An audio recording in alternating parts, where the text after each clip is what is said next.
কিচেনের রান্নাঘরে সবাইকে স্বাগত। আশা করছি আপনারা সকলেই ভালো আছেন। আজকে আবার একটা নতুন রেসিপি নিয়ে চলে এসেছি। রিঠা মাছের রেসিপি করব। এই যে দেখুন, এগুলোকে আমরা রিঠা মাছ বলি। এই মাছ দিয়ে আজকে রেসিপিটা করব। আপনারা সম্পূর্ণ ভিডিওটি দেখতে থাকুন। আমি এবার মাছটা কেটে নেব। খেতে দারুণ লাগে এই মাছগুলো।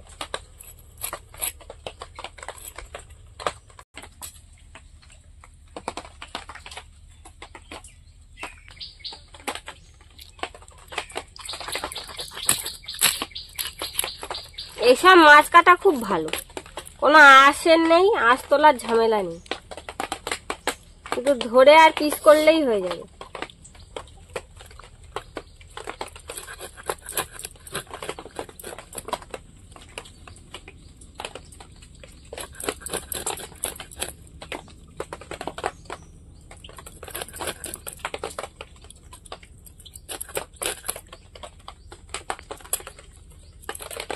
দেখুন, দুটো শিং হয়েছে। বর্ষাকালে এই মাছটা খেতে দারুণ লাগে। আপনারা যদি বাজারে কখনো পান এই মাছটা, কিনে আর খেয়ে দেখবেন। এই সময়টাই কিনতে পাওয়া যায় বেশি।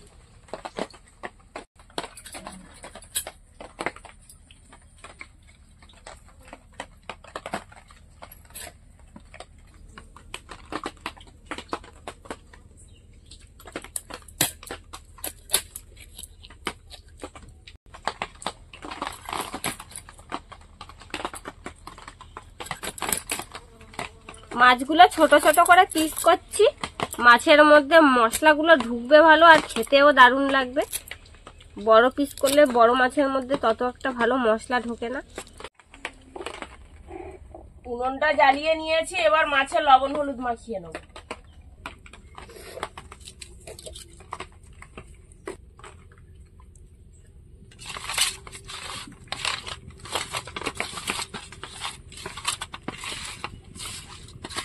আজকে মাছটা আলু দিয়ে রান্না করব, সেই জন্য আলু কেটে নিচ্ছি আমি।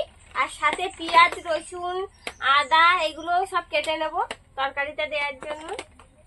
আর আজকে জিরে বেটে দেবো না, আজকে ভেজে আর গুঁড়ো করে তরকারিতে দেবো। তার জন্য জিরেগুলো আমি ভেজে নেব। ভাজা হয়ে গেছে, এবার ঢেলে নেব।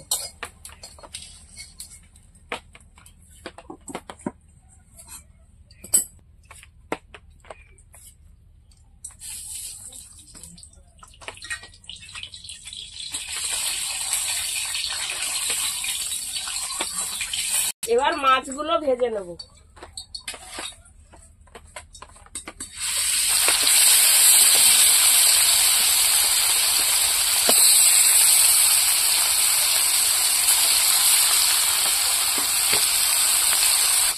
ওদিকে মাছ ভাজা হতে হতে আমি গরম গরম জিরেগুলো বেটে নেব। গরম গরম বাটলে পুরোটা ভালো হয়। দারুণ গন্ধ বেরোচ্ছে জিরে দিয়ে।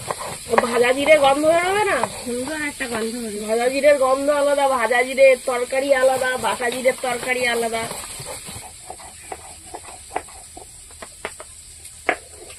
হয়ে গেছে, গুঁড়োটা তুলে নেবো এবার।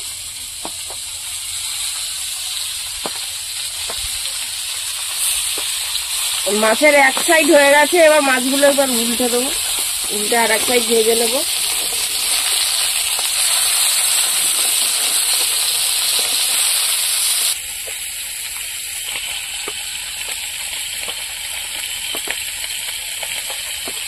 আলুগুলো এরকম করে কেটে নিচ্ছি। আমি এবার আদা আর রসুন বেটে নেব।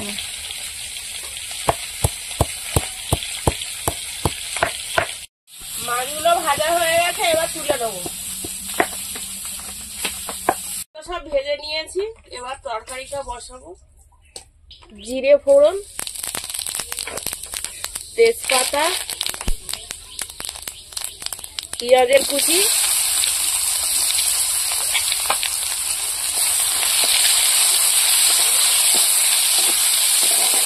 এবার আদা রসুন,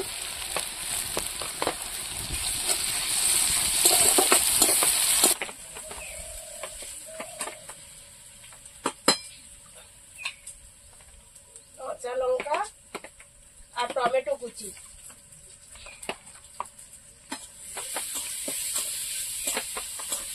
এবার আলুগুলো দিয়ে দেবো।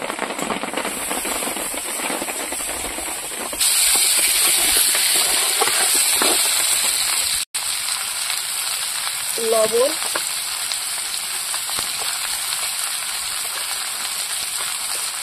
হলুদ, গুঁড়ো লঙ্কা। এবার আলুটাকে ভালো করে কষিয়ে নেব।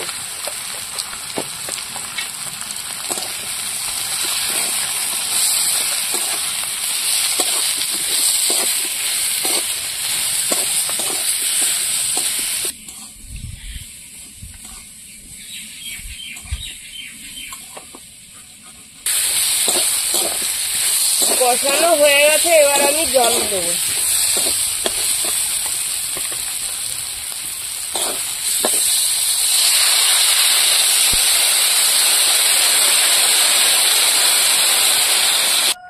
বন্ধুরা, আমাদের ভিডিও আপনাদের কেমন লাগছে কমেন্ট করে জানাবেন। আর যদি ভালো লাগে চ্যানেলটিকে সাবস্ক্রাইব করে আর অল নোটিফিকেশন অন করে আমাদের সঙ্গে থাকবেন এরকম নতুন নতুন রেসিপি দেখার জন্য। আর কে কোথা থেকে দেখছেন কমেন্ট করে জানাবেন, তাহলে আমরা আরো নতুন নতুন ভিডিও করার আগ্রহ পাবো। তরকারিটা ফুটে উঠেছে, এবার ভেজে রাখা মাছগুলো দিয়ে দেবো। এই মাছ আলু দিয়ে যা লাগে না খেতে, দারুণ স্বাদ। আর বেশি করে একটু পেঁয়াজ রসুন আদা দিলে দারুণ হয়। এবার ঢাকা দিয়ে রাখবো, আলুগুলো তাড়াতাড়ি সেদ্ধ হয়ে যাবে।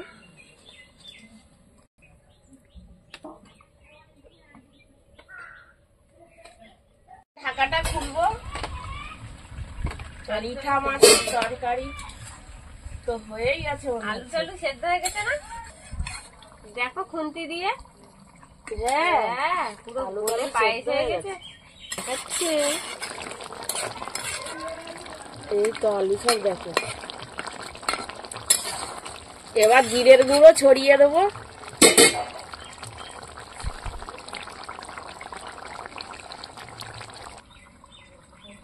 জিরের গুঁড়ো দিলে তরকারির একটা আলাদাই স্বাদ হয়।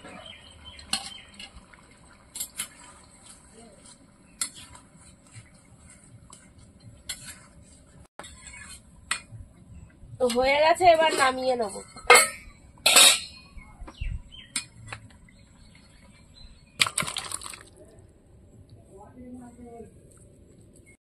রিঠা মাছের তরকারিটা রান্না হয়ে গিয়েছে, এবার খেয়ে দেখবো কেমন হয়েছে। মা আজকে তরকারি দিচ্ছে আর আমরা খাবো। বোন আর আমি খেতে বসেছি। গরম গরম ভাত নিয়ে নিয়েছি সঙ্গে। মার কাছ থেকে লেজটা চেয়ে নিলাম, লেজটা দিয়ে খাবো। লেজ খেতে আমার খুব ভালো লাগে। ভাতটা এবার মাখাই ভালো করে। খেয়ে দেখো। আবার লঙ্কাও এসেছে একটা সঙ্গে, মাখিয়েই নি। মাছ খাওয়া, খেয়ে দেখো কেমন হয়েছে। লঙ্কাটাও মাখিয়ে নি আর মাছ দিয়ে খাবো। নদীর মাছ রান্না করলে তার একটা গন্ধটা আলাদা। হ্যাঁ, ভালো। দারুন দারুন, অসাধারণ হয়েছে, কোনো কথা হবে না।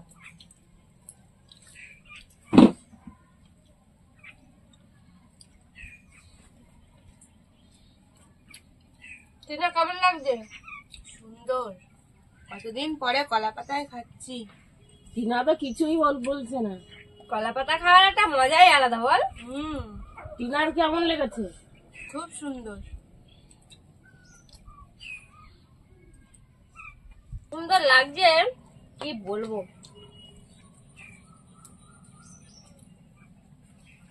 চেটে বুটে খাইলাম, এত সুন্দর লাগছে। এরকম তরকারি হলে এক থালা ভাত নিমেষে খাওয়া হয়ে যাবে, কোনো কিছু মনে হবে না, এত স্বাদ। তো তোমার কি ভালো লাগবে নাকি? খেয়ে নি আগে। বন্ধুরা, আপনারাও বাড়িতে অবশ্যই একবার তৈরি করে খেয়ে দেখবেন এর স্বাদটা নেওয়ার জন্য। না খেলে বুঝতে পারবেন না যে কতটা সুন্দর হয়েছে। আর আমাদের আজকের পুরো ভিডিওটি দেখার জন্য ধন্যবাদ। ভালো লাগলে লাইক কমেন্ট শেয়ার করবেন। আবার ফিরে আসবো নতুন একটা রেসিপি নিয়ে। সবাই ভালো থাকবেন, সুস্থ থাকবেন।